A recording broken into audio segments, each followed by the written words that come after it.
And a lot have ass. Oh,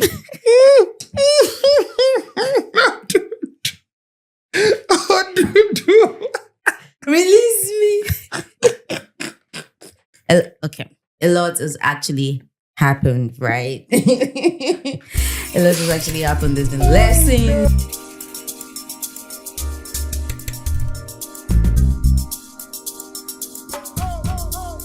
Sup, people. What's happening within the Shelle? Welcome to the Shrine Podcast, the show where we'll be bringing you bands with a side of seriousness. It's 2019. 2019. Round of applause. Thank you. My name is Akindare, your host, and with me on the show today is Jemima. Hi, everyone. It's good to be here once again. This recording is very... usually you would have interrupted me. Change ways. I'm changed now. Okay. I'm a changed woman. So the knuckle that do you remember that we chopped knuckle on the last episode? What was it? Because last episode I was doing my intro and you rudely interrupted me, and I was like, can I just for once, this life, finish my kidney? And you said, yes, you will allow me, and we chop knuckle on We chop knuckle on it. See, I didn't even remember what you see. I'm a change woman. Everything works together for good. Chop and down. Well done. You really allow marry. Well done. Okay, so we'll be missing in action. Mm-hmm. Let's just get that out of the way. First of all, but actually before we get into today's show, today we are drinking Vina, Albali, 2020, Crianza, and a lot of Spanish words are written on it. Don't bite your tongue. Nope, we'll put it on the screen. People know what to do. And also, stay tuned to the end. We'll let you know whether you should make a purchase or not. Or you should run.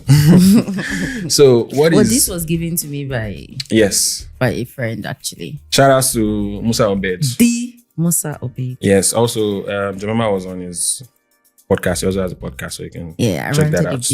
Yeah. We'll add all just the details a little bit of rant.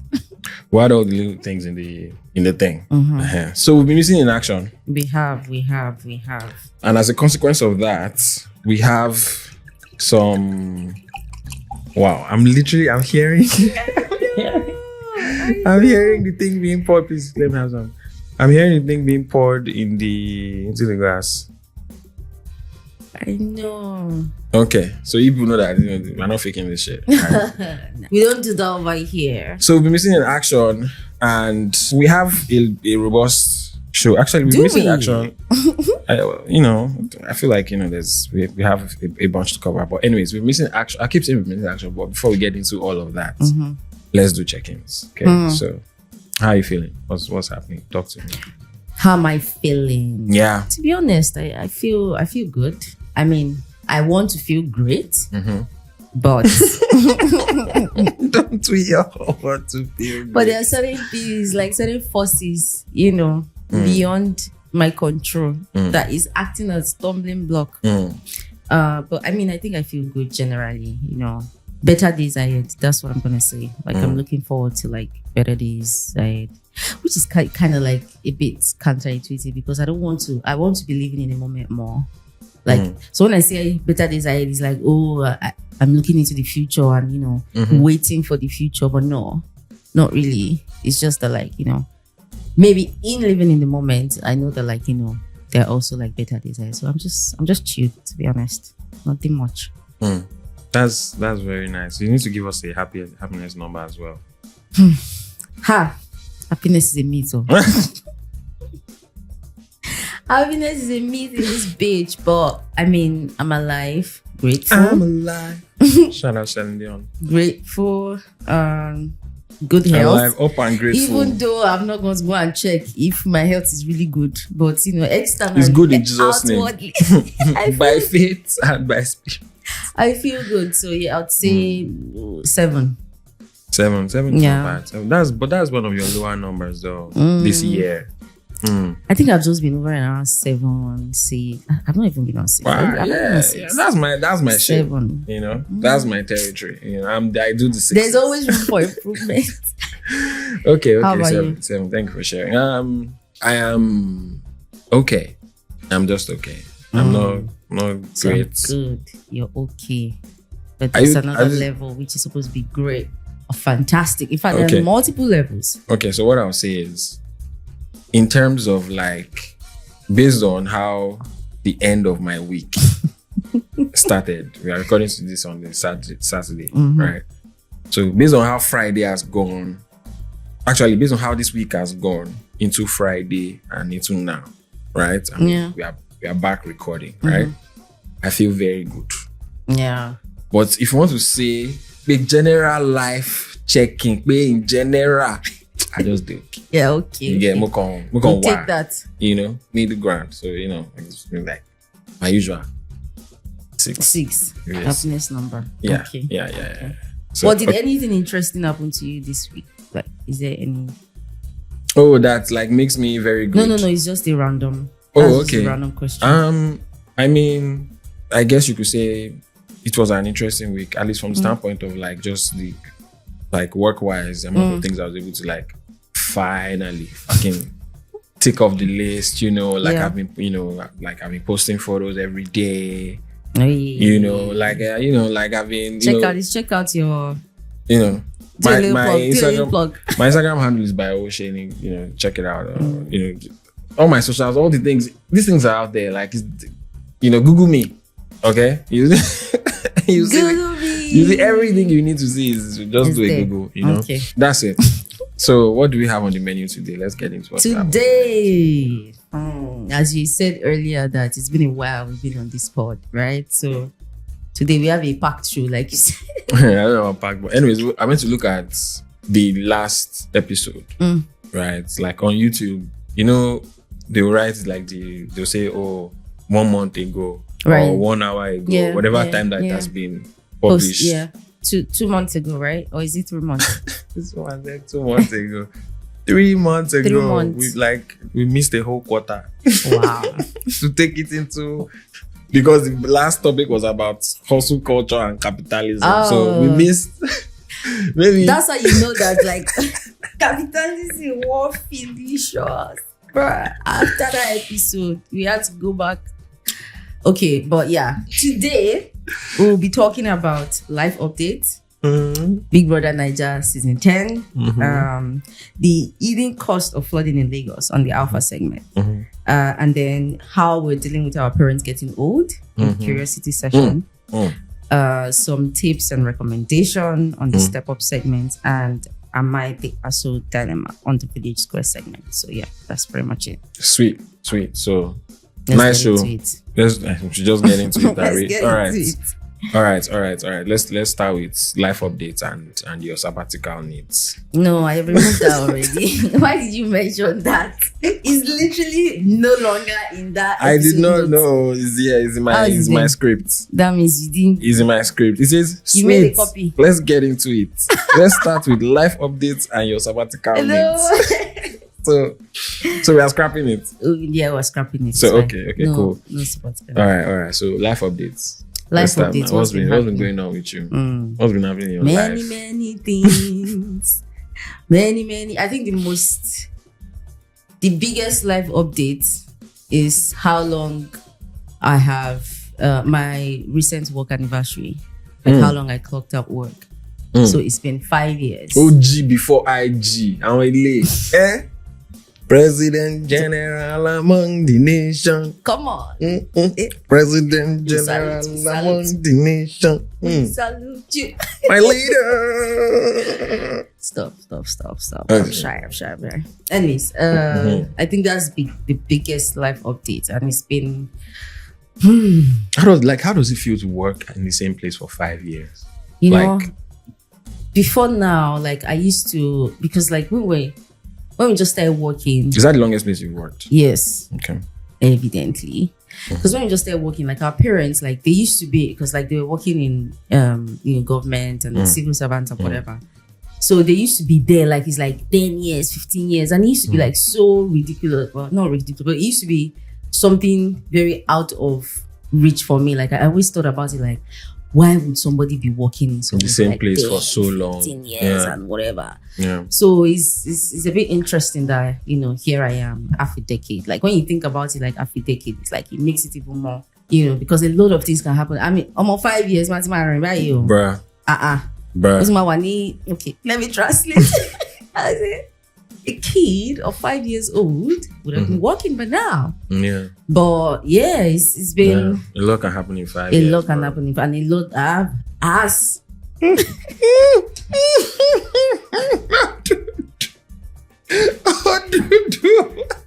Release me. Okay. A lot has actually happened, right? A lot has actually happened. There's been lessons. There's been milestones. There's been like, oh my God, what am I even really doing? Like, somebody was telling me at work that his prayer is not going to be the God that gave Jemima strength to still be here. Please give me strength. I was like, no God, they pray that kind of prayer. Because like, as for one of God's strongest soldiers. He was like, why are you still here, girl? Why are you still here? Oh, but God. It's been interesting. That's all I'll say. Like, even I'm still sort of unpacking it, and you know, because like it's the longest place I've worked. I've been working a while too, which is, you know, one of the reasons why I wanted the sabbatical. But we're not going to talk about that. We're not going to talk about it, but somehow it popped up. Okay, we're not going to talk about that. But it's been an experience. Like so much learning. Like I feel like if I take some time to just open my brain and like really deep it and start to sort of take stock, like maybe yearly stock self, like the amount of lessons like that I can pull out will be so immense, because I've gone from, you know, doing something that I was like very, very skilled at, which is like my core, to doing something that I knew nothing about and excelling at it, to now even trying to do something even much more bigger. There was no need for that. I mean, I'm like, talk your shit. Like, but yeah, to do something so much bigger. So it's been like, it's been an experience. That's what I'll say. You should like, I don't know, like make a journal or like maybe do like a scrapbook or something, or write a blog post or something. I will. Like I feel like that kind of thing is the kind of thing that like you should, I guess, contextualize somehow to yourself, you know, because like that's massive. That's massive, you know, and especially like, you know, from where we are from, you know, in the industry that you are in. But I think it's also a testament of like where I'm working. Like this place is not perfect. It's like far from perfect, like so far from perfect. But obviously it's like I believe in what we're doing, right? And you know, even when I started working here, like the first thing I said was like, I'm actually betting on this guy, like the owner of the place, like, you know, because like, you know, he says this is what we want to do and this is what he wants to do. It seems like he knows what he's talking about. So let's see. Like, obviously, like along the way or through the journey, there's been so many challenges and trying to like figure out stuff. But by and large, like that vision has always been so clear. And it's just like, you know what? Yeah, let me just be here. Because like, personally, even where I've worked, I don't like to like move around. Like I persevere a lot. That's one thing that is between the two of us. I'm such a perseverer. Like I persevere so much, and I'm always like, until I feel like this thing is so detrimental to me, and like I feel like there's nothing I can get out of this anymore. Like I'm always willing to see like a positive side, right? At least in the early days. Like now, obviously, like so many things have changed and like my perspective have changed. But exactly, because like I need the money. But now, like you know, it's been just grateful. That's what I'll say. I'll say grateful, and I'm looking forward like to the next chapter, to the next 5 years, maybe obviously or evidently not here, but like see where I will go in my career in the next 5 years, because by then, you know, if I don't enter early 40s, so you need to like get on with this. But yeah, that's the biggest life update, to be fair. So you only want to share the biggest one? So is it because you clocked 5 years at work? That's why you've been missing for 3 months? Yes. Yes, because like with what they say, the reward for good work is more work, right? And responsibility. You know, something today about that the other day. He was like, "Why is the reward for good work more work? Why like, is not more money? You know, like who made up these rules?" But yeah.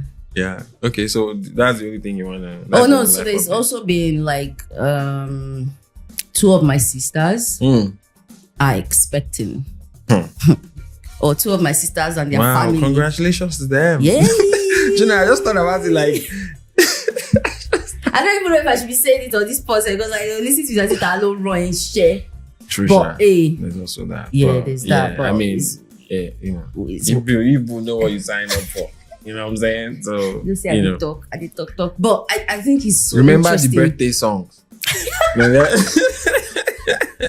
Remember the birthday choir. Okay. Mm-hmm. But I think it's so interesting because like I have four siblings, 3 sisters, right? And so that's 4 girls. So 2 out of them are actually expecting, and like 2 of us are like the other 2 were doing whatever we wanted to like. Do you think people have like? Do you think like the pregnancy, like you know how they say like when women are like around each other? Oh, like and you know, they get their periods synchro sort of align, right?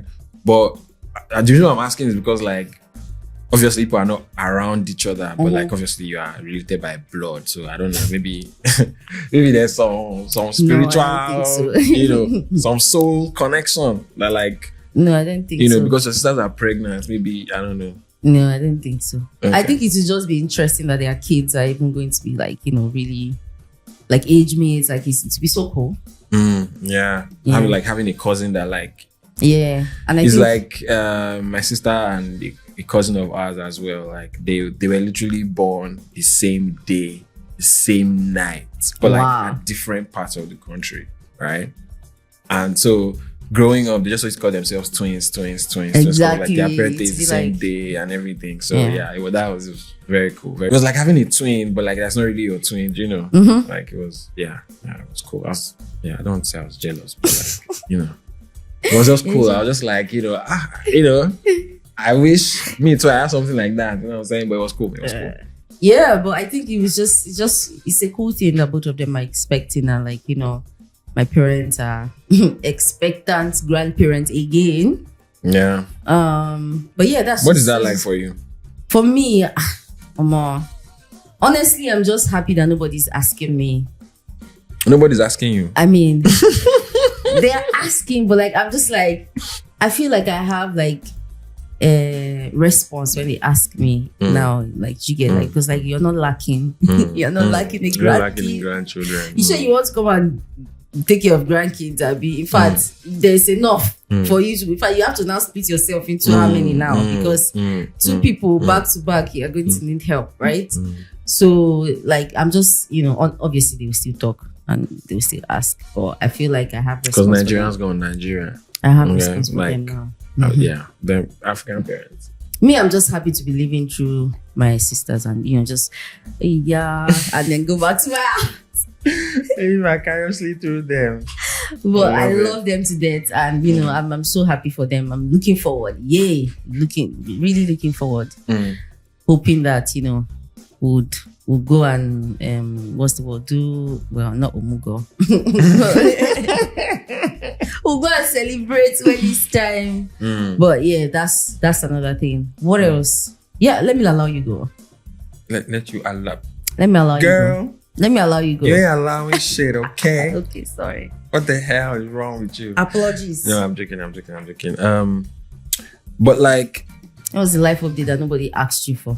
Yeah, to be honest, not much. But by way of, in terms of like why, you know, we've missed a quarter.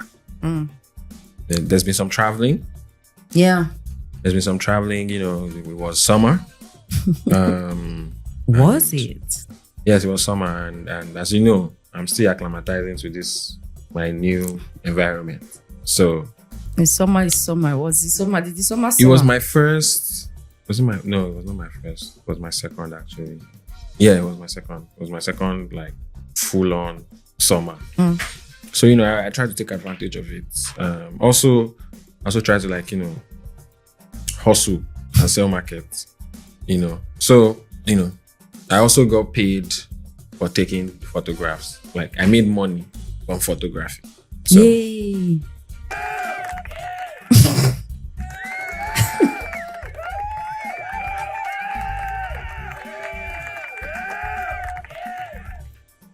I did Well that. done. Well done. Yeah, but so basically, I've been hustling and just putting myself about productizing my skills and experience, my expertise, using a lot of AI and stuff. There was barbecues, there was a hike or two. Yeah.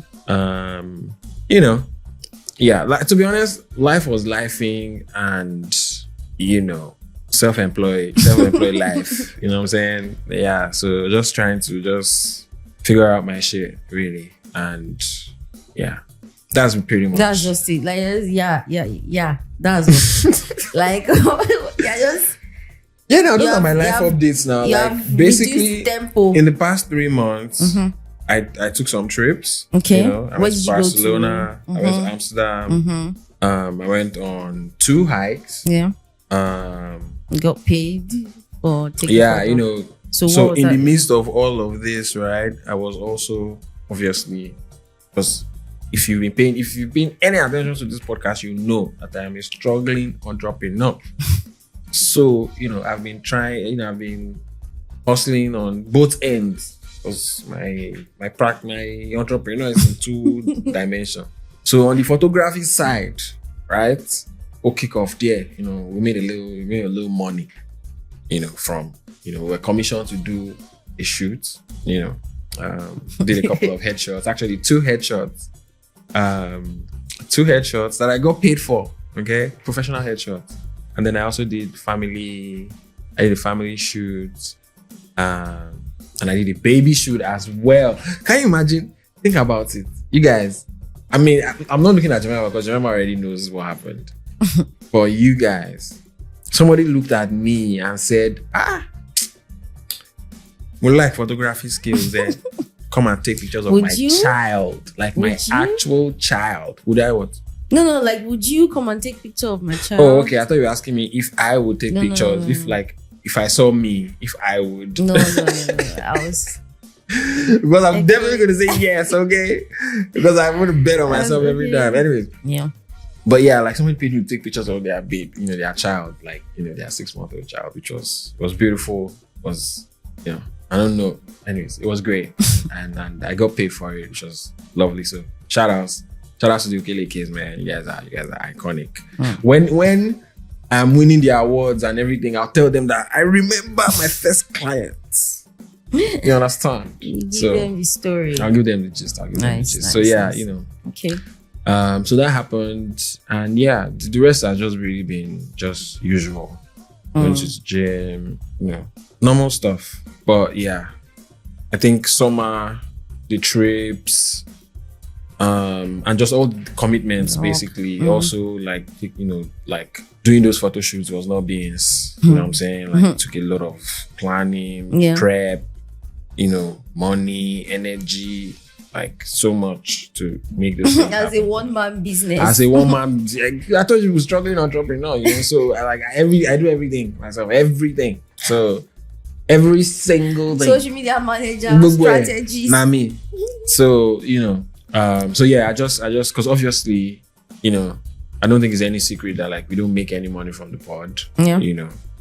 So we make money in real life. So those ways. Wait, it's fake life. It's not fake life, but it's not fake life, but like, sometimes it's not revenue. You have to prioritize the thing that will pay you, because over your love interest. Some of that money.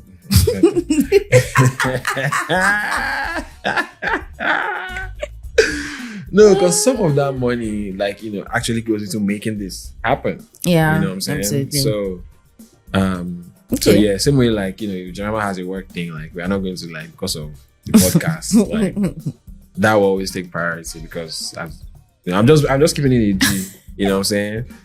Like maybe like nobody should be thinking like maybe we have some. There's one baka. We'll see baka. There's no baka. Everything you're seeing here. Baka. All these camera angles, everything that you're seeing like this. Now inside this, like this for year and a half. So okay, cool. Sorry, that was a long-winded life update, but that's you fine. asked. Yeah, okay? that's you allowed me. Fine. That's fine. Okay. That's fine. Who do you think is going to win BB Naija season 10? 10 over 10. That is so interesting because why would you do that? I just want to know why. Why would you think that is okay to do? Because hey.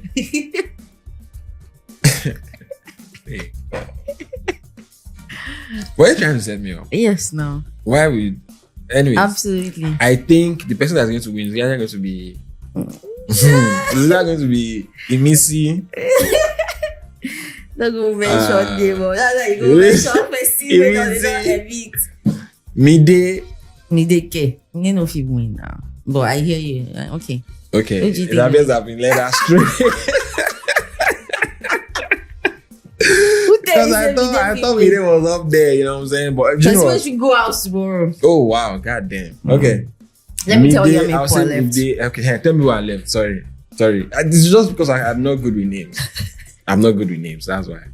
For context, BB Naija season 10 is currently airing. It's 2 weeks to go because we're recording this on a Saturday. So tomorrow is Sunday, which is going to be the last eviction before the following week where they would sort of announce the winner.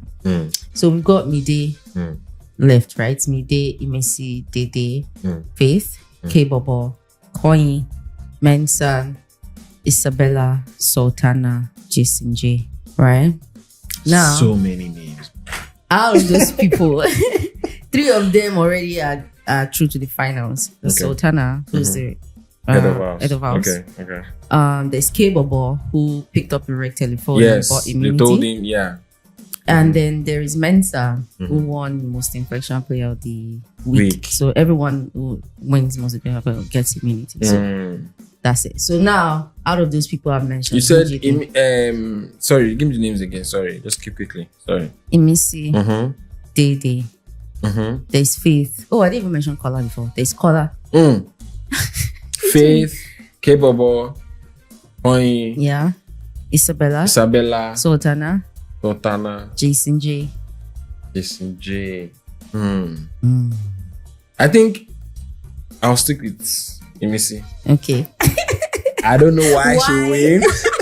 Because everything I've ever seen about that girl is fucking problematic. Everything. I'm just like, what is going on? She could be a problematic girl, to be fair. I think she's stubborn. Do you think it's a strategy? Do you think a strategy is working? It's part Have you been seeing any of the interviews of the any of the interviews of people coming, like the people that talking about how, why are they all saying that, like, they say one of two things. They would say, I think, I just went into just like, advertise myself. I didn't go into any strategy. Or they'll say, I was going in with strategy, but like as I enter, strategy disappear. Which do you think it is? And do you think, which do you think is using strategy? I think that like everybody is using strategy. And I don't think it's a bad thing. I think that like, if you go into that show without a strategy, I think you've already done yourself a disservice. So what if you go in with strategy, but like then we should wale by and then that's now your own. Because like you have to go in there and it depends on the different strategy. So if your strategy is to go in there and win, then stick to it. Some people, their strategy is not to win. They just want to go there and be on the platform, like let people see them, right? Interesting. I've never thought about that. That like, no. Some people, they just want to make top 10. Like some people, these people that I just call like top 10 or whatever, like they are good. Like most of them are okay to be here because now is when the show has peaked. Everyone is watching now. Everyone is want to see when exactly, and all of them. This is when like most of them also get closer to each other, right? Because like now everyone like that had friends or whatever, their friends have gone. So you now have to like build connections with the people in the house because it's just you and them, right? And then people, thankfully, some of them had already had fans. So it's helping them, okay, final week, let's just get to the final week. So now they are okay. Some of them are okay to still be here. Some of them don't even believe they'll still be here, right? So it depends on your strategy. And some people, evidently, they came here to win. right? Because if you see what people like always being, what does that look like? It's like coming to win. Because it depends on the way I see it, right? Because I've watched the show for a long time. Yes. I think that like you're a Big Brother library. I think that like if you my mind just flashed to sorry before you go on. My mind just flashed to when there was one house games that they were doing. That they were asking them that like the they should previous identify the previous housemates from previous you guys. Jemima rapid fire. I love me reality TV. God damn. I love it. Okay. People, I love sorry, it. I interrupted you. You were going to say. I was going to say that like winning the show, or like there's a formula. Like obviously you cannot go in there and say I have to win. But if you've watched the show long enough, you will know that there are certain things that you can do that can sort of give you that improve your chances. Early advantage, because what you really need is for people to get behind. It's viewers that choose the winner of the show. Like it's so funny where people talk about how maybe production is manipulating the vote and whatever. Think about last year, the person that won last year. If it's not that, it's viewers and like the public. There is no reason why that person should have won. But like viewer, like who won last year? Kelly Ray now the dude Kelly Ray was supposed to be he and his wife, but you know. They now started Wani X Handy's set. So okay. So you see how you are even thinking about it. Like, what the fuck is that? Exactly. But like people got behind. You know, I'm not really. People got behind, and it was very close between him and Wani. Like if there was maybe one more week or something, Wani would have won, right? So the viewers, they pick the winners, right? Like the masses, like they went. So you there's certain formula that you can use to say, okay, I know what I can do. Especially the first few weeks, for you to be able to like get people to either like you or get into the conversation. You know, that's so interesting because I was looking at some like investment websites, like some index funds and stuff recently, and all over the website they plaster like, past performance is not an indicator of future performance. Yeah. But basically, what you are saying is that like there are some strategies, some things that have been done that have worked in the past for other like housemates that you can also like cooking strategy, like people use it like K-Bobo right now. That's the strategy. Yes, now cooking strategy, white money strategy. That's why K-Bobo is in the house. Wow, because he cook. He's always in the kitchen. That's his storyline. That's his whatever. Like he's always in the kitchen. I'm just like, and he came here like me, my Ekiti brother. I thought. I mean, obviously, people find it entertaining or whatever. So they're selling things from what you wear. It's from what you do. That K-Bobo might have a world record in there, you know. Longest Big Brother Naija housemates. Like he's always in the kitchen. Chef Curry. Put curry inside, okra, curry everywhere. No, I love him. He's actually my Ekiti brother, so I love him. I love all of them. Like why? Because oh my god, Ekiti people are honestly, like listen, the past couple of years, you people have been on some other shit. They are growing different kind of cocaine in that state. Because what?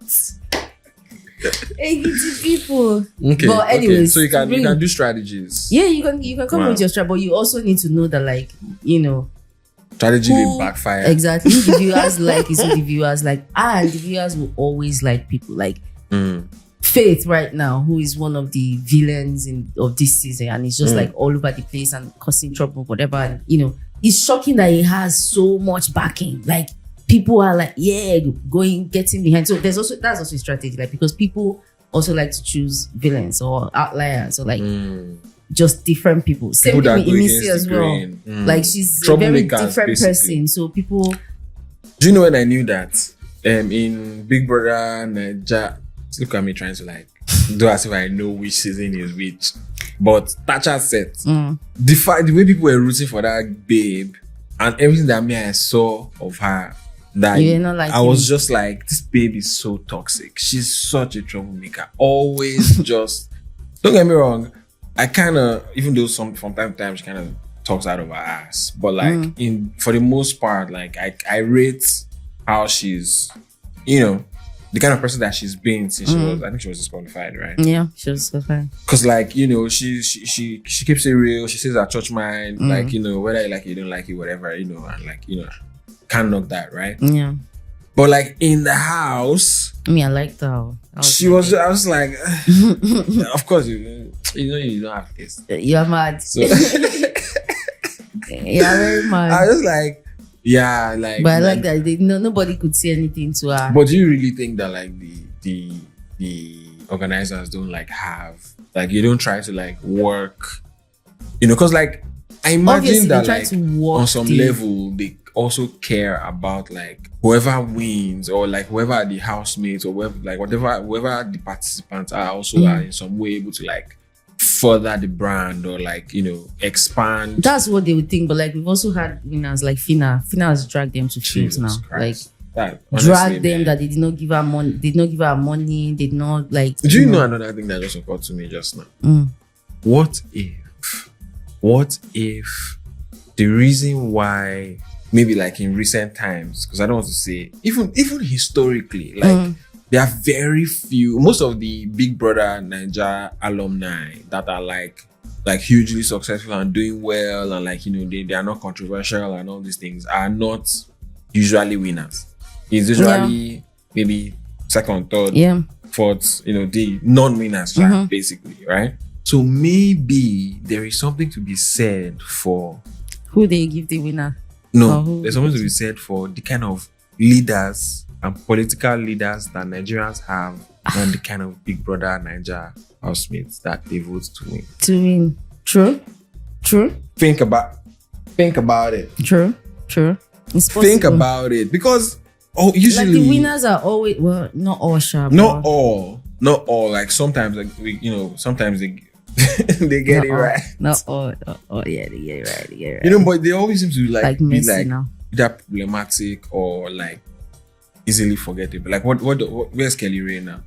What does he do? He was, you know, tell you what, he's actually an artist. He came to the show as a musician. Uncoring now. But he never blew. Never blew. You see. But I don't win the show now. And he's not a big man. Anyways, moving on from Big Man. I think so I have okay, this is my top 5. Personal. Imisi, Dede, Mide, Isabella. Kola, because he's my brother. Imisi, Dede, Isabella. Actually, like before we go off Big Brother, like sum up like your feeling about like this season. Yeah. Oh no, this has been one of the best seasons. 10 over 10. I'm really surprised that like you keep saying that. Yeah, because like the previous seasons they've been like they didn't, like you rightly said, you couldn't even remember who Kelly Ray was. Like last year was the shit show. Like everybody was like, even the ratings were that like, because they came in, they did double like people should come in twos. So 2 friends, 2 sisters. Like, was it not Double Wala or something? No. Double Wala was them. Okay. So Double Wala was the best. Like I mean, one of the best. People say it's because it was during COVID. Everyone was watching, so ratings were high and everything, right? Let's say Vina said it was before this 10 over 10 season. Which season was the best season? The best season.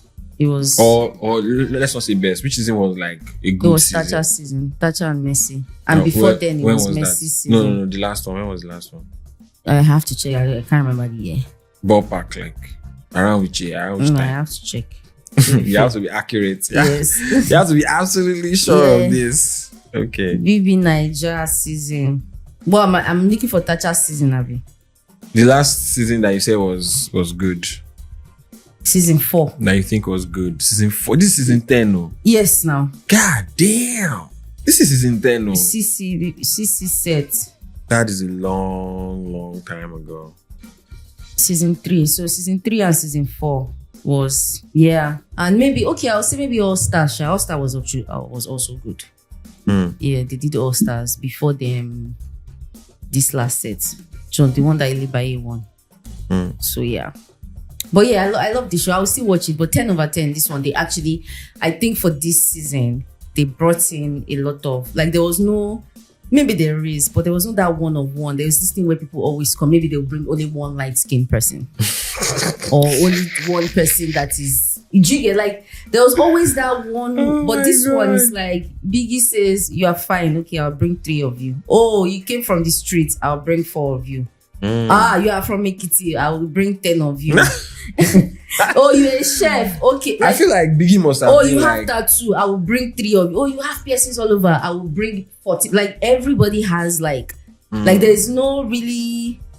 Obviously, personality-wise, like everyone is individual. But in terms of like those things that people always take, like this person is fine. Like the people fine yakpa for this set. Like Igboro fine yakpa. Like everybody's just there. So it's about come and fight for yourself. Jigget. So like the contestant, like they actually like whoever selected them well. Like everyone is just so they have their own individual whatever, but they also show like their similarities. Jigget, which is also like part of what we're all different, but we're all similar in a way, shape, or form.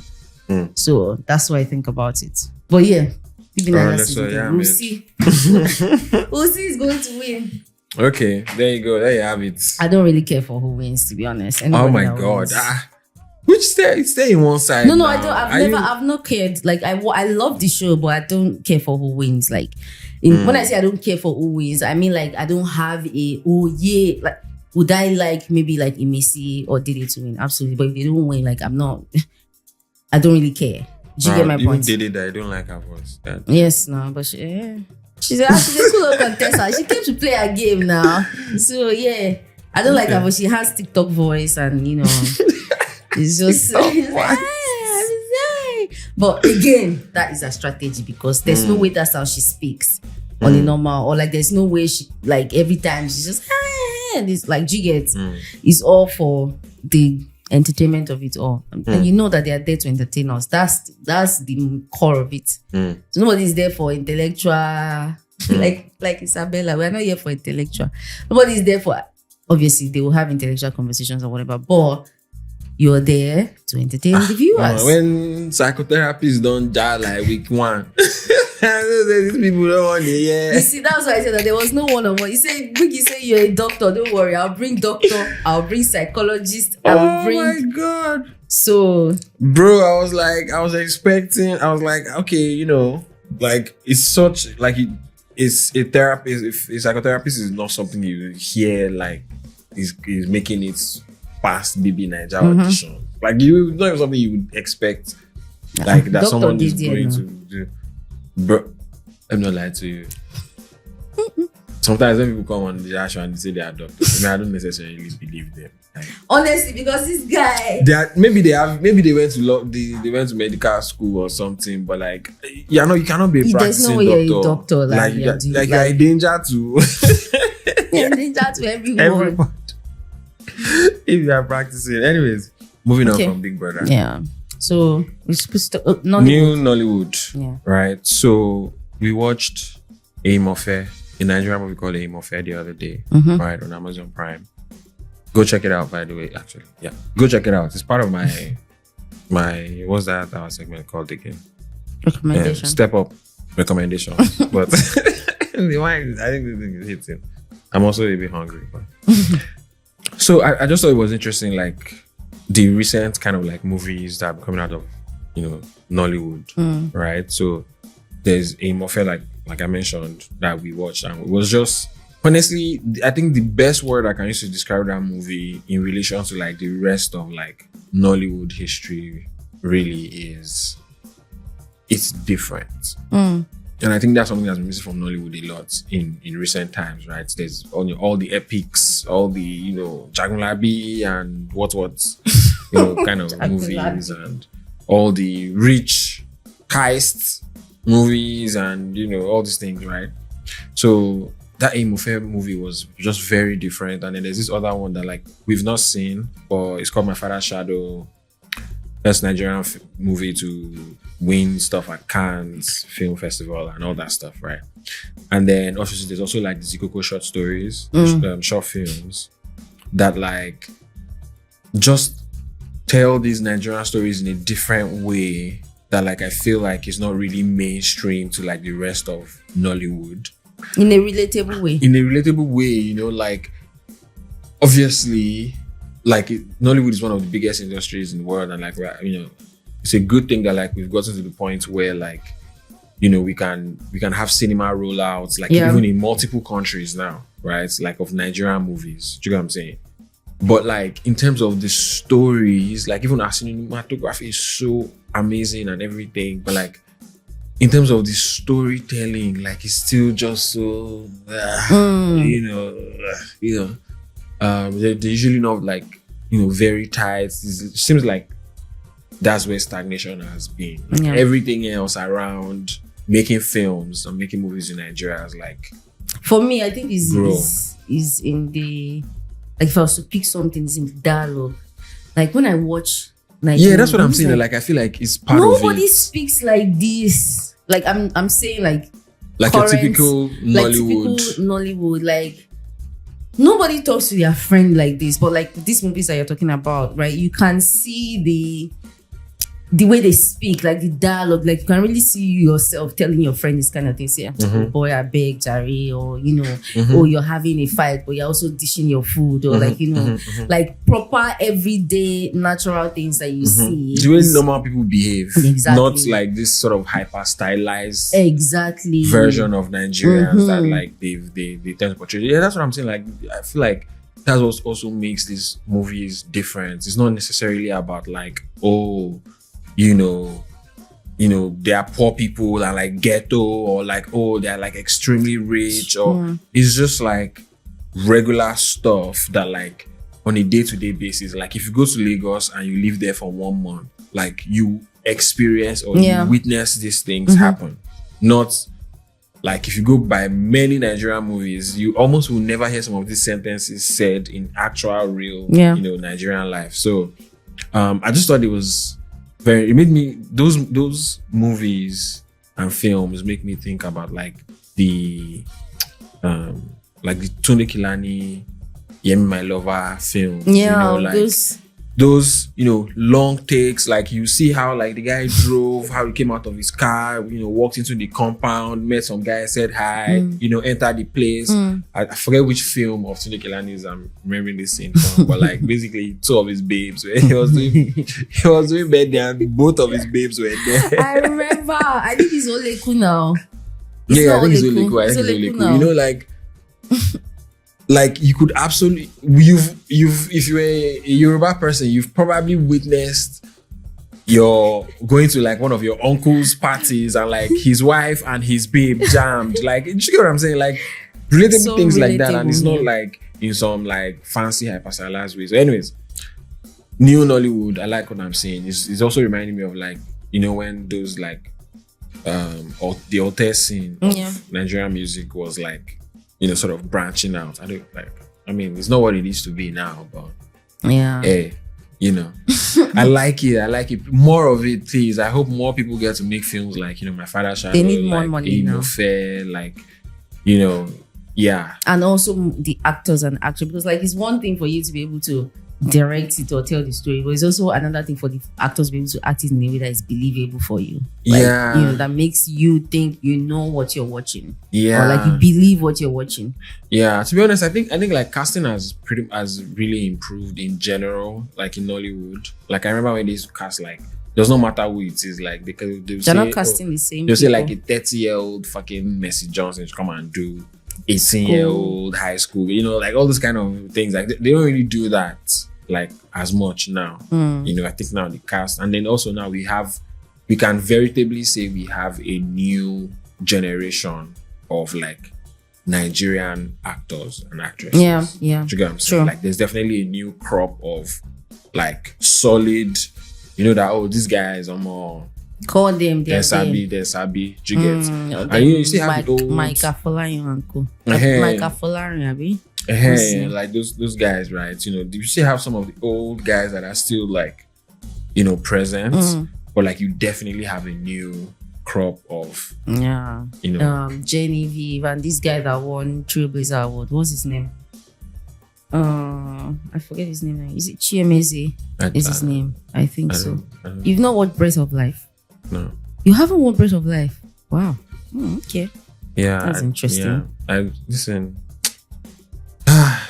Nollywood has scarred me. You should go and watch Basically. Breath of Life. Let me just say that. Like, I just a lot of times I cannot. Is it the one that you were telling me that like is a tearjerker? Yeah, well, there was one I remember you were telling me one time like it's a tearjerker. It's probably. And the reason why I did not watch it was specifically because you said it was a tearjerker. I'm like, bro. So it was a good movie, very very well written, very good movie. Yeah, but these new actors and actors, they're actually taking their craft. Like, you can really see them trying to change the narrative, if I mean, like on even the kind of movies that they are in and like the kind of stories that they want to tell and things like that. So Nollywood. Shout out to the new style filmmakers in Nollywood. I wish you guys all the success, more grease to your elbow. Flood Lagos. Flood Lagos. I'm just gonna say my heart goes out to all my Lagosians. Yes. Right now. All the best. Sorry to So I can relate. You can? Yes, now. I mean, as in you can relate from past experience. Yes. Based on like past experience. I've obviously lived in Lagos for many years and seen, how flooding goes. Like, obviously one of the reasons why I never lived on the island for that specific reason, right, is because of the flooding situation. Like I'm just like, I like access to work and everything. Let's not even get into how expensive it fucking is. But like, it's great. I'm not saying like I acknowledge that it's great, but like I just feel like the stress of that, like if my house will flood. I can't do that. You know what I'm saying? So I can relate and saying I love to everyone that was affected by that. It sucks. I feel like somebody that is not in Lagos might be listening to, or that is not Nigerian might be listening to this right now, and they might think that, us talking about flood, it means like there was a natural disaster or something. No, there was no natural disaster. This is just usually everyday normal life in Lagos. If there's like a slightly higher than average amount of rainfall, generally Lagos tends to flood up, especially the island. So there's been so much, people have campaigned on it, all kinds of things. Like people's houses are like people are leaving. Some people don't have where to live, like where to stay in house that they are paying rent for. They had to like move away from there because like everywhere is so flooded. I saw a video of this guy, right? He went to, basically his car got stuck in the flood and like he had to come out of the car and like wade through the water, and like obviously this water is like, it's flood water, right? It's from who knows, spiral gyre and things, all kinds of things. He makes his way through his water to like somewhere to get some shelter. When the water clears a bit, the water has basically moved his car into like a gutter, right? Drainage. And then so he has to get all these area boys, these touts to like help him get it. So he has to pay them money, pays them like 20K, what is it? 10,000 naira to help him. And he said this person he has to pay 20,000 with plenty begging, right? Now they've helped him to get his car out of the ditch. Then he now has to get towing vehicle to tow his car from that location to the mechanic shop. That cost him another 95 grand, right? Again, with plenty begging and negotiation and what, right? His car gets to the mechanic shop. The mechanic tells him that like the engine is gone, right? Like literally in the video, like they were pouring water from parts of the engine. Oh god, this done. Bro, how much is the engine? 1.8 million naira. So he was just going home from work. My guy is just trying to make his daily bread. Do you understand? And now he's however many millions into into problem. Do you know what I'm saying? Like that sucks. Man. There's a lot of reporting online and everything. Someone we know is having to go and stay at the hotel for some days because their house is flooded. Like we see all the news and everything, and it's like, we gloss over it, and like at some point, to be honest, it's kind of a joke now in Lagos. Like small rain like this, if God should just sneeze, like you flood. Like you flood though. But like there are real consequences to these things, and like it affects actual real people. Like electricity would have gone bad in people's houses. Like who knows? Like electrocution, people drown, people lose their lives from this thing, man. Like, and God, it's just sad. It's just a sad thing. And so sorry. all I can hope is that somehow, something is done about it. That's really, I feel like all of Nigeria right now, everybody just both those in Nigeria and those out of Nigeria, outside. Because even if you're out of Nigeria, Nigeria does not let you go. You know what I'm saying? We'll get to that shortly. So Nigeria does not let you go. So all of us, we are just existing on hope that like something changes in our country. Really, that's just, you know, some people are trying their best and what, but like, especially in this day and age of climate change, like. Anyways, yeah, let's move on. Let's move on from that. It's starting to make me feel depressed. Yeah, that's because all the images, all the images. Today, I saw somebody say something like most badass moment or something, and somebody posted a video from 2017 when there was a flood in Lagos, and there was this white man that was rowing his fucking kayak. Through the flood, bro. Yeah. In 2017, that was 8 years ago. And we're still here. And from when I was a kid, as long Lagos as I can always remember, been flooded. Lagos has always been flooded. But now it's now I cannot so tell bad. you how many brake pads, how many tire cylinder, alternator. Like, do you know how many damage my different cars have experienced from Lagos flood over the years? Yeah. So. Yeah, it's crazy. Oh, anyways, okay. Before we move on, before we move on to curiosity session, let's just give a quick shout out to the Botswana 4x400 meter relay team. Shout out to those guys. They became the first African country to win the 4x400 meter race at a world championship. Which is they did it for all Africans at the World Championships. Yeah, they did it for all of us. Okay, shout out to them. Well done for representing. Yay! We love it. Yeah. Okay. So.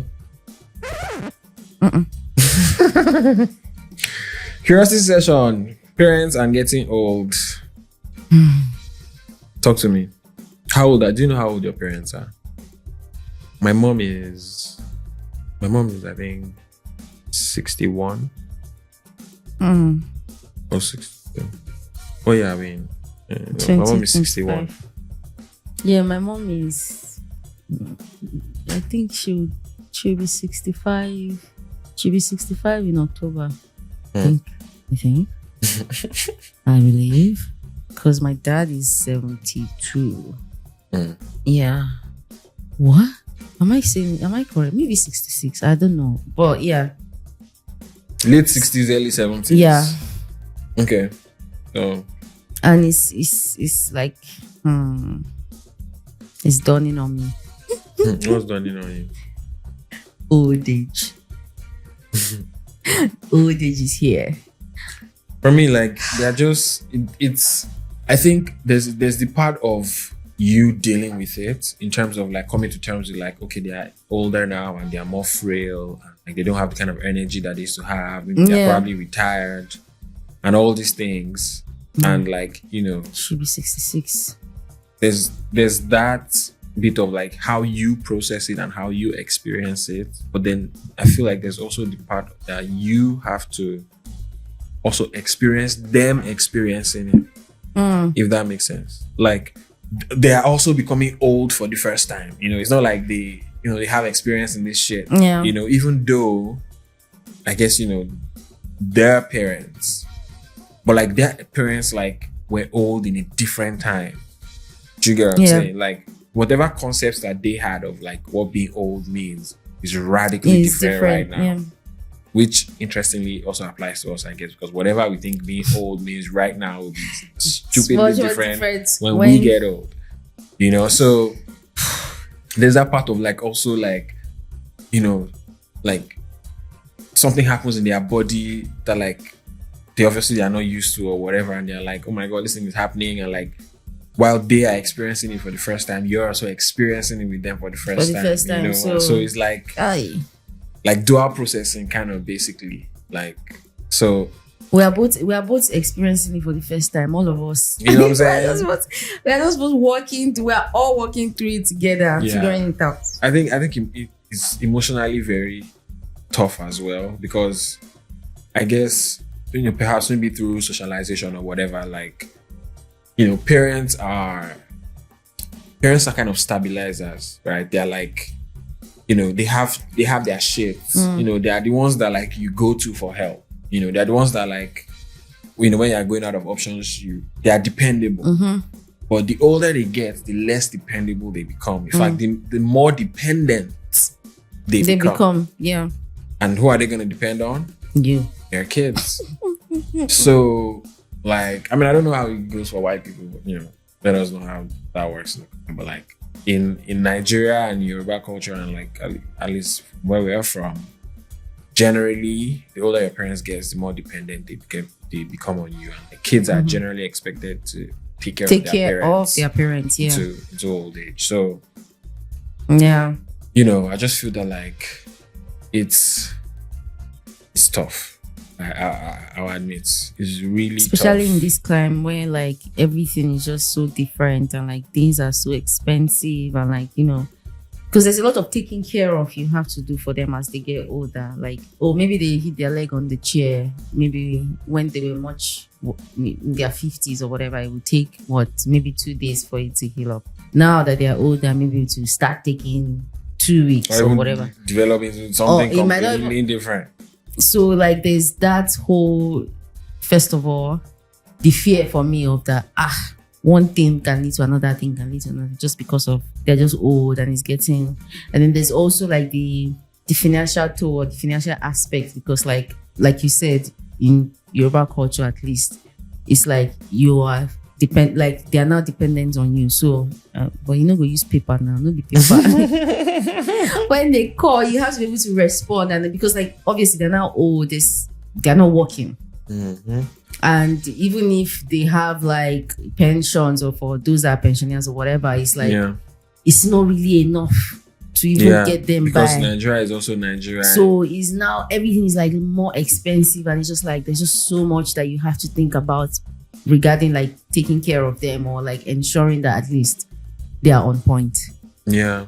It's so scary. If you think black tax is bad, wait till your parents get old with black tax, my nigga. Like, because, like, you cannot see one thing happened that was not happening before. I could not. My aunt, I just raised it up like this, and it's been paining me since whatever. Like, and what are you going to do? Yeah, you have to ensure that they get sorted. Yeah, and like, Nigeria is also Nigeria all the fucking time. So, like, the other day, like, my mom was, like, going somewhere, and she was like, it was a very short distance, and I heard her talking to the Keke Mara guy, and they're like, how much? And the guy was like 300 there. I was like, what? What? You know?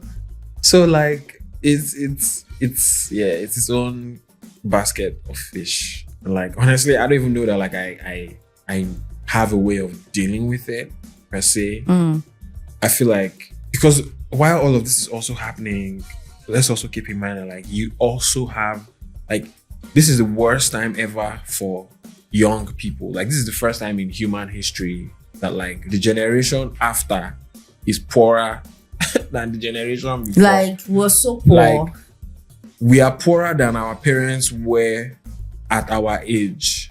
Do you understand? Like, and this is not even mad. Like in Nigeria, or this is a global, like, worldwide. How old was Tony Numelu when he became bank manager? Like, he just put out a tweet, and and I saw it, I was like, this person now of this age, there's no fucking way you are a bank manager. 25-year-old, like, somebody's giving you bank manager. There's no way. Before you even get the entry-level job, safe. Like, there's no way. You know, so, like, you are also trying to, like, work, you know, survive and thrive in this system that is, you know, essentially against you, right? So you also have your own shit to deal with. Like, you have bills to pay, you know, internet, social media, you know, career, all these things, right? But then you cannot also like just shut that off. Yeah. Because like anything that your parents need now is, even if they say it's not urgent, it's kind of urgent because you never know. Like there's no more time, really. Like literally, like however you slice it, there's no way they're living as long as your formative years anymore. You're never going to have as much time as you've already had with your parents. That is crazy. Think about it. That is crazy. Like the bulk of the time that you're going to have with your parents, you already had it. It's gone. At least if you are, if you are in like your 30s, like the bulk of the time you're gonna have is already gone. So yeah, it's just it's a very it's a mentally. Mm-hmm. And it doesn't even make it any easier where you're having friends that their parents are passing. That's another thing. Like we're getting to the age where people's parents are passing, bro. Oh. And you're like, okay. It's so interesting that like all this time growing up, like all our lives, like maybe here and there, maybe you had to deal with like someone's parents passing, right? Which is maybe due to something drastic sometimes. Sort of like extreme circumstances, not really a common thing. Yeah. But like we're now getting to the stage in our lives where it's like every year a couple of parents pass away. Every year a couple of parents pass away. Yeah. Every year a couple of parents, because just by like, as we are getting older, we are getting older, that shift.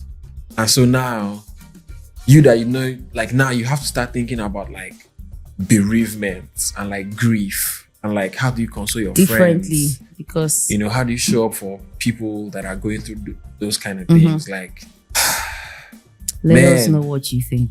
Listen, adulting, let me tell you, there is so much of adulting that like nothing prepares you for, man. Yeah, every day I always wake up with, I thought nobody told me this is how it was gonna be. Why? If they told me, I probably wouldn't have been rushing to be an adult. Say, I want to be adult. I've just been taking some adult decision these days. I'm like, hey, so this is what nobody will do it if I don't do it. Like absolutely insane, man. Nobody will do it if I don't do it. How come? That's crazy. If I don't know if there are like books or I don't know articles or whatever. It's like read. I'm more interested in like people's actual experiences, like like mentally, emotionally, like how do you deal with your parents getting older and like I guess becoming more, frail, less dependable and more dependent. Like how do you navigate that in addition to like your own shit, obviously, like send us an email, theshrinepodcast@gmail.com, or message any of us on don't message. Do whatever you want. Just reach out. Send us a DM. Just fucking reach Instagram out, okay? Or Twitter. Look at the things. The Shrine Pod, the Shrine.pod on Instagram, the Shrine Pod on X, on Twitter, and the Shrine Podcast on YouTube. Okay, we'd love to hear that. I'm very, very curious. Let's help ourselves. Let's help ourselves help our parents. Okay, all right. Do you like now that you're like coming in contact with the things, with the facts and details of your parents getting old and everything that comes with that, do you think it helps you prepare for when they are no longer here? No. No. I don't think anything can help me prepare for that. But I think obviously like it's just like do you get like it's making it like much more obvious, if that makes sense, because like I'm also getting old, like I'm also growing up basically, so if it's anything, I think it's just like showing me more the circle of life, if that makes sense. What are your least favorite things about your parents getting old? My least favorite things, I think it's just you can call me and say like anything is up at any, like body wise, like they can go to bed okay, and then the next morning my mom is calling me, or we're just gisting and she's saying, oh, she slept last night, and she woke up this morning, her arm is this and is that, and and it could just go on for a while. So I think that's like the scariest thing. Just the fact that like anything can just happen at any time, body wise, and it can take you into a money sucking situation. Yeah, I think the fact that like if they need anything, it's almost basically urgent. I think that's my least favorite. Everything has to drop to fix this nature of their problems is, I think, my least favorite part. Because in my own personal life, I try to design it to avoid everything has to be dropped kind of problem. Yeah. So I'm not necessarily equipped adequately for the urgency that these things come with, and obviously that's also a byproduct of like me having to deal with the fact that like she, she don't got it, like I'm used to she got it, like basically any problem that my mother has ever had, like somehow like Jesus my shit, you know what I'm saying? Jesus my shield, but like now I have to play more of a role in helping to fix the issue. You get what I'm saying? So, and these issues are not going to be issues that like you can just, I'll save for 1 year and fix it. No, you have to fix it like today. Yeah, not even tomorrow. I think that's my least favorite thing, right? That's my least. That and like they are basically formed. Like it's very hard to change attitudes and behaviors and when somebody's in their 70s or in their 60s, that's highly unlikely, especially if they're African or Nigerian. So I feel like that's there's no winning. There's no winning, bro. There's no winning. Like they're setting I guess if you are economically economically strong enough to take adequate proper care, have your parents sorted everything, maybe even you can even afford to like have a big house where they live with you and everything. Should do that. Well done. Do that. Like crazy. It's not easy. Crazy. But let us know how you guys deal with if you have older parents or parents that are getting older.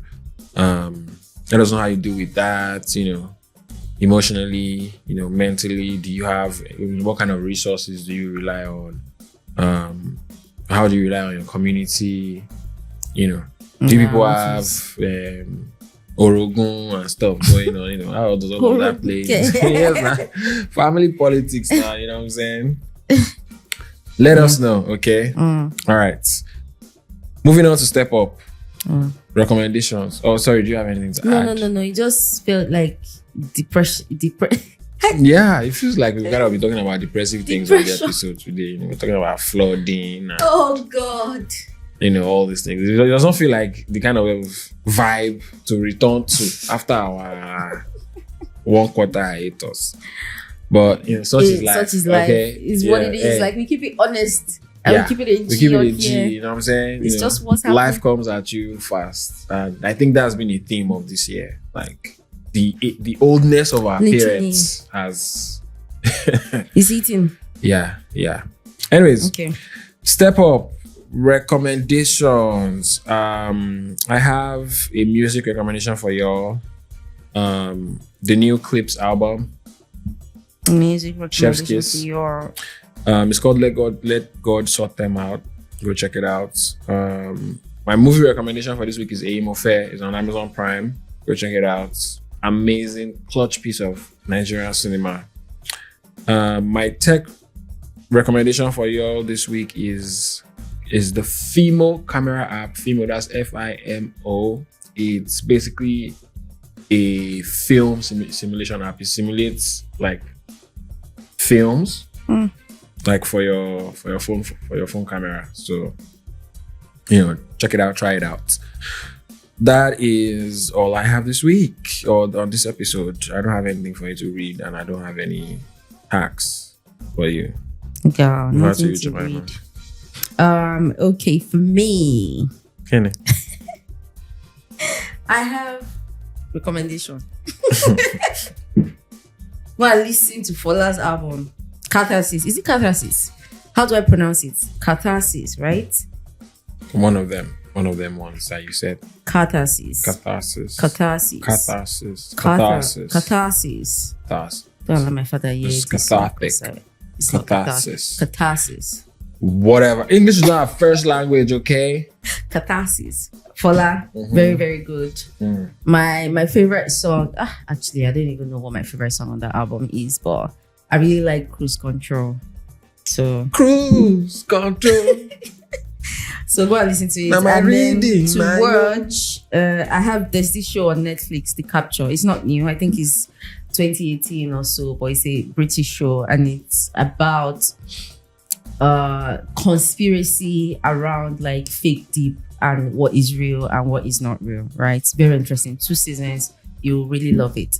It's about like video manipulation, deep fake, and just even now where the internet can manipulate things, right? But it's really good. Like if you like conspiracy theories, but it's not really like conspiracy theories. It's a conspiracy thriller, basically, right? So you will love it. So go and watch it. Damn, that sounds loaded.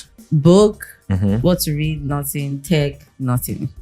Okay, cool. Till we meet again. Thank you for sharing. Okay, so Village Square this week. Do you want to take it? Yeah, I'm going to read the dilemma real quick. Am I the asshole for missing my girlfriend's minor surgery for an important business trip? My girlfriend of 2 years, 37 female, decided to ride her bike while drunk, got into an accident and broke her arm. It's by any measure a minor break, and it requires a by any measure, this is in brackets, minor surgery to fix it.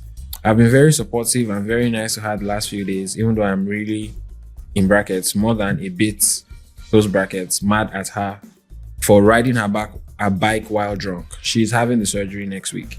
I have a business trip coming up next week, which I've already rescheduled to avoid going away during the surgery. But the surgery date has now changed to the exact date I rescheduled my business trip to. She really wants me to stay for the surgery, and of course I want to, but this is a very important trip, and my job pays for the vast majority of our expenses. Sometimes I feel like she has no respect for that. If I cancel or reschedule the trip again, it will really negatively affect my reputation at work and will be a big missed opportunity. If it were another circumstance, like a totally unpreventable accident or a more serious illness, of course I would make every effort to be there. But saying to my colleagues, sorry, my girlfriend rode her bike drunk and broke her arm, so I can't go to the very important meeting, doesn't seem like a good look. She's really making me feel bad about it. Am I the asshole for thinking, as a 37-year-old adult, she should live with the consequences of her stupid action and not make me feel bad about it and jeopardize my job and our overall well-being? Stupid action. You know they enter insult territory. Yes and no. No, but like obviously, if you have to know that there's consequence for your action now, why would you go and be riding your bike and then you enter this thing? Do you know what? Like reading this, like I was supporting him up until like the last bit decision where he starts saying like, oh, like a totally unpreventable accident or a more serious illness. Like, yes, is it stupid to ride your bicycle while drunk, or I don't know if it's a like power bike or whatever? Yes. But also like I find it hard to believe that like something like she requires minor like surgery. What is a minor surgery? Exactly. Like what is a minor surgery? Like all surgeries have risk, with them. True. Like, and also if it was not that serious, why does she require surgery? Do you get what I'm saying? So there's that, but I understand with him. you've already rescheduled the thing, and if according to him, his job owns most of their expenses. That one too. Like, he had to put that in there. Come on now. So in that regard, yes. But I also feel like she does not need to like be flogging the issue that like, because it seems like what if he has told her many if he seems pissed that she actually did that, like he wants to, like, this is a stupid behavior, kind of like the way Ekitike remote is. What? Not the football reference.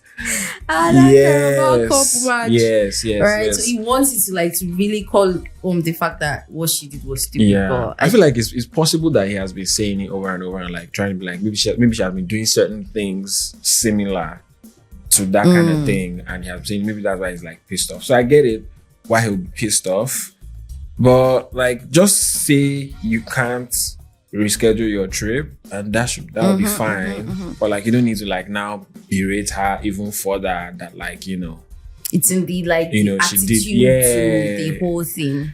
I think he's been a little bit of an asshole from that standpoint. Yeah. But he's not being an asshole for not like wanting to reschedule his trip for the 10th time or for the second time, because if they talk about I understand you, my brother. Say at work, you don't want to look so serious, because if you take your job very seriously, like people like us.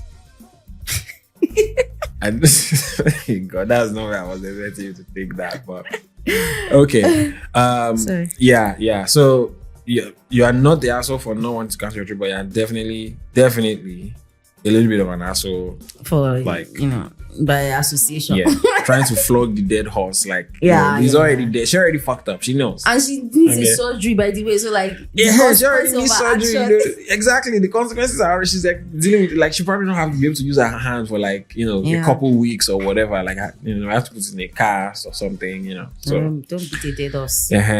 Don't do. Okay, if if anybody has any dilemmas that you need advice on, or any situations you want us to chat about on the pod, send us an email, okay? Or reach out to us on social media, or leave a comment under one of our videos. Just make sure you use the headline TSP Village Square, okay? And we'll get to it. Thank you very much, and God bless. TAGB. That is all we have. The end of the show. Today on the show. Any last words? Actually, before we go, what I saying about this one? I see that we did not pour another glass. So I want to predict that it was not given. It was not given on a. What's the rating? On a taste level, but on a buzz level though. Only on a taste level, but on a buzz level. On a buzz level though. How many percent is this thing? I think it should be 13%, I guess. 13. It's all right. Have you not seen like 17% wine? I'll give it 6.5. For me, I'll give it a 5.5. Actually, I'll give it a 5. It's just there. It's there, right? It's not really. It's not your cup of tea. Yeah, it's not my cup of tea. To be fair, like, I don't know if it's popular in Spain. I hope not. It's signed. Who signed it? It's the owner, David. Felix Solis. Felix will try. You don't cook out well. But yeah. That's a 5.5. So thank you so much for joining us today. It's been fun. We're back. We're back and better. We are back like Nyash. Go and listen to our previous episodes. Yes. Everywhere you listen to podcasts. Check. We Spotify. Are everywhere. Spotify, everywhere that you listen to podcasts, we are there. Also, we are on YouTube, Shrine Podcast. We're also on Instagram at the Shrine.pod, and on X and Twitter as at the Shrine Pod, and on TikTok at the Shrine Pod as well. Thank you so much for having us and for listening. Till next time. Ease out.